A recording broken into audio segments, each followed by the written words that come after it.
Continuamos en esta entrevista con el doctor Rodrigo Chávez Robles. Don Rodrigo, bienvenido nuevamente. Muchísimas gracias, doña Carolina. Un placer volverla a ver otra vez. Don Rodrigo, en un entorno económico globalizado, los retos requerirían una concepción cosmopolita, universal, con instituciones democráticas globales, pero es obvio que esto es inexistente. Muchas personas creen, o muchos ciudadanos creen, o se sienten explotados y creen que las transnacionales en Costa Rica vienen a servirse a cuchara grande o a manos llenas, como decimos, aportando muchísimo menos de lo que se llevan. ¿Cómo lograr revertir este fenómeno, si usted considera que es así, o cómo eliminar esta percepción que tiene un grupo de ciudadanos? Mire, yo creo que es claro que el periodo que empezó más o menos en 1998 y que llegó hasta la crisis de 2008, que los economistas e historiadores denominan la gran moderación, fue un periodo de generación de enorme prosperidad en el mundo. Fue un periodo de flujo de capitales abiertos, de precios de commodities, de cosas como el arroz, los metales, etcétera, los commodities en inglés, estuvieron altos sostenidos, las tasas de interés fueron bajas, hubo enorme inversión extranjera directa y progreso tecnológico. Ese periodo generó enorme prosperidad. El problema que tuvimos es que esa prosperidad, esa riqueza adicional, la distribuimos mal, como mundo.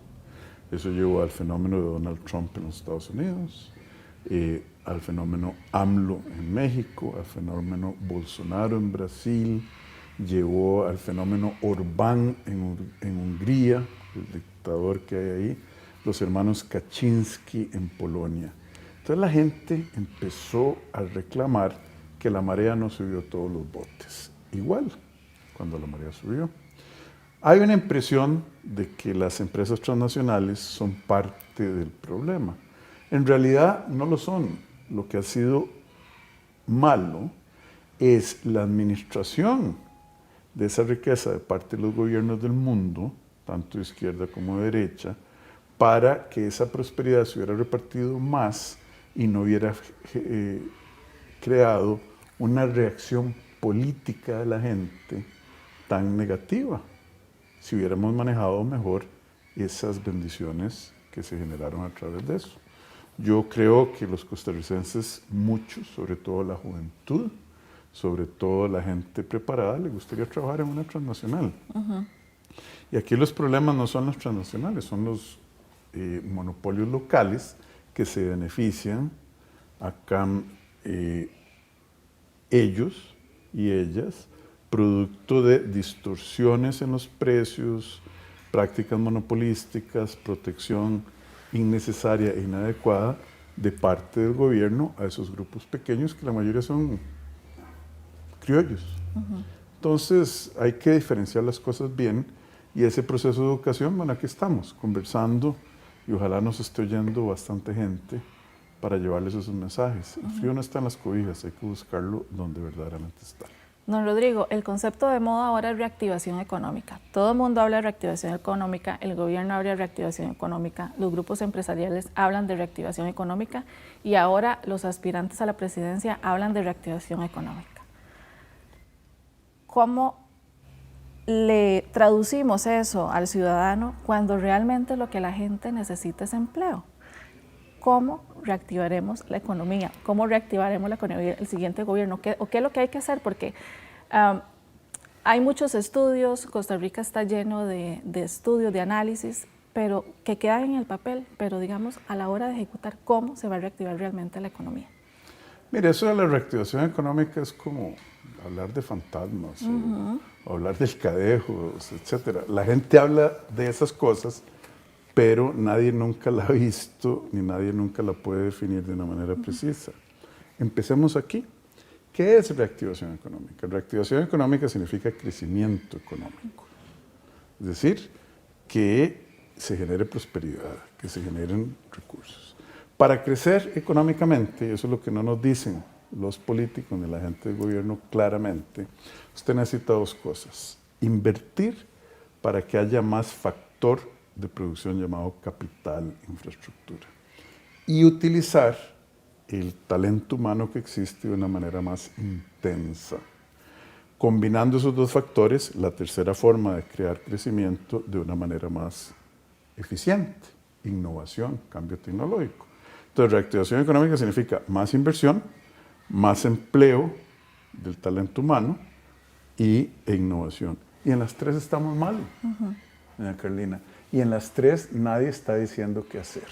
Entonces, partamos el problema en partes digeribles. Inversión. Invertir en Costa Rica y ser empresario en Costa Rica, empresaria, ya sea de una empresa grande, de pymes, de micronegocios, es una aventura. Lidiar con la burocracia, lidiar con la tramitología, lidiar con los impuestos altísimos al trabajo, etcétera. Lidiar con la incertidumbre, competir con el Estado. ¿Cómo va a invertir usted? ¿A qué tasas de interés? Si el Estado está pagando 9, 8,5% en dólares. Y usted va a un banco y le dice, présteme a mí. Hombre, si yo le puedo mandar un bono al gobierno por computadora sin correr riesgo. Entonces hay un estrujamiento del sector privado de parte del sector estatal por los recursos en el mercado de los recursos de invertir. Aprovechar el talento.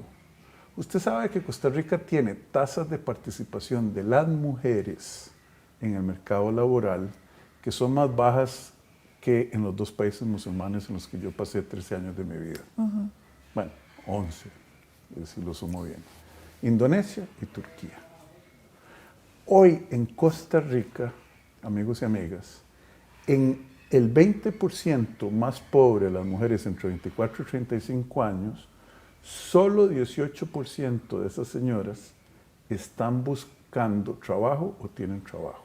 Es decir, el 82% no participa en el mercado laboral. Y no es culpa de ellas.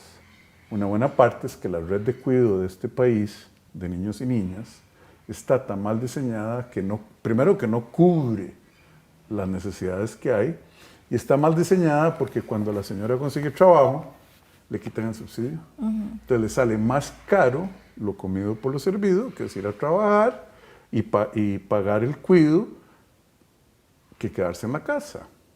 No hay racionalidad.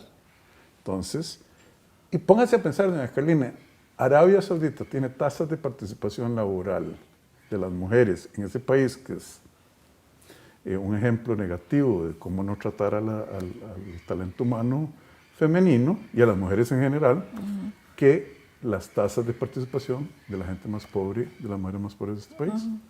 Hay que poner a la gente a trabajar. Y para eso se ocupa inversión. Y tenemos restricciones importantes a la innovación, restricciones como, por ejemplo, en Costa Rica no hay banda ancha.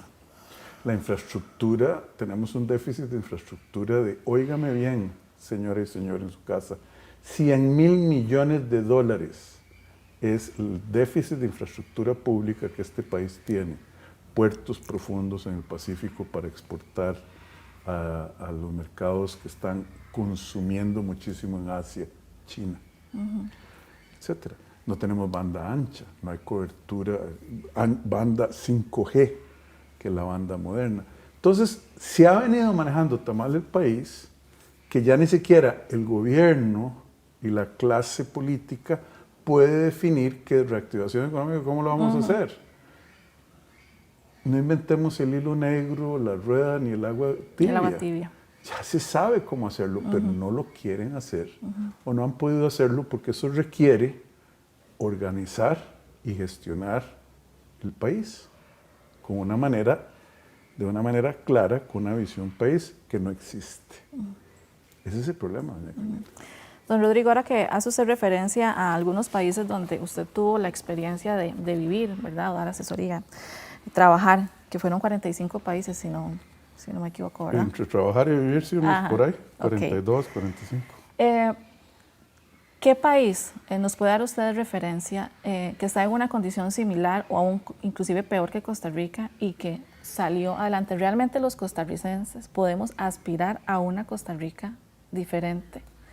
Que sea ese híbrido también hay muchos líderes de opinión que que sueñan con la Costa Rica de los 80, la Costa Rica social, etcétera, pero cómo hacer esa combinación para que haya una buena distribución de la riqueza y también vivimos en el siglo XXI, ¿verdad? Y vivimos en un mundo globalizado. Cuéntenos ese ejemplo de país y realmente nosotros podemos aspirar a esa Costa Rica. A mí me ha tocado la oportunidad de trabajar en países que se dirigían a una crisis, estaban en crisis y salieron de crisis. Entonces, yo he visto esta película en diferentes localizaciones, con diferentes actores, pero es fundamentalmente el mismo guión. Piensa en un país en el que yo trabajé de manera intensa. Para darle un ejemplo, Rumanía, del gobierno de Ceausescu, de la dictadura de Ceausescu, comunista, dura, atea, con una policía secreta, restricciones violentas a la libertad del ser humano, cae el muro de Berlín, cae el gobierno de Ceausescu, y de un momento a otro los rumanos se levantan y pero aquí no hay empresa privada. Todo le pertenece al Estado, el Estado está colapsando. A mí me tocó llegar en el medio de esa tormenta. ¿En qué año, Rodrigo? Eso fue en la crisis a principios de los años 2000, ¿verdad? Cuando ellos estaban en la transición, ¿verdad? Y ya había democracia, pero la economía no se había transformado del régimen comunista. Imagínense que yo llegué, si la memoria no me falla, un día a Bucarest a trabajar y el tipo de cambio estaba, creo, entre 1900 y 2000. 3 semanas después, cuando me fui, ya llegó por 19.000, 10 veces. Es como que hoy hubiera una devaluación en Costa Rica a 6.600 pesos o 6.200, imagínense nada más. Bueno, entonces, la experiencia de la literatura dice que aún de esas crisis que nosotros no estamos, se puede salir adelante. Rumanía hoy es un país que está en la Unión Europea con un ingreso per cápita mucho más alto que el de Costa Rica. Y es miembro de la Unión Europea y ahí se paga y se consume en euros. Entonces sí se puede hacer. Turquía tuvo una crisis. Yo viví en Turquía del 2004 al 2008. En el 2002, Turquía tuvo una crisis pavorosa. Las tasas de interés para que no le prestaran por 24 horas era 90%. El desempleo. Entonces, no tenemos mucho tiempo para entrar en detalles, pero sí se puede. Lo primero que hay que saber es tener un diagnóstico claro, que en Costa Rica no lo comparten con la población, saber que hay que tragarse algunas medicinas amargas, pero que este país tiene una posición inicial comparada con aquellos mucho más generosa. Nosotros todavía no estamos en el despeñadero, estamos en una situación crítica, pero si seguimos como vamos, vamos a tener que ir a rescatar este país de un guindo mucho más profundo. La idea es no caer ahí, porque Costa Rica es tan rica que no se la han podido acabar toda, todavía queda cosas por rescatar y en eso es lo que tenemos que enfocarnos. Don Rodrigo, en un minuto, cuéntenos. Ya sabemos que tenemos de alguna manera hipotecado el futuro. ¿Cuál es la solución? La solución es administrar el país bien. Empecemos por ahí. ¿Qué significa eso?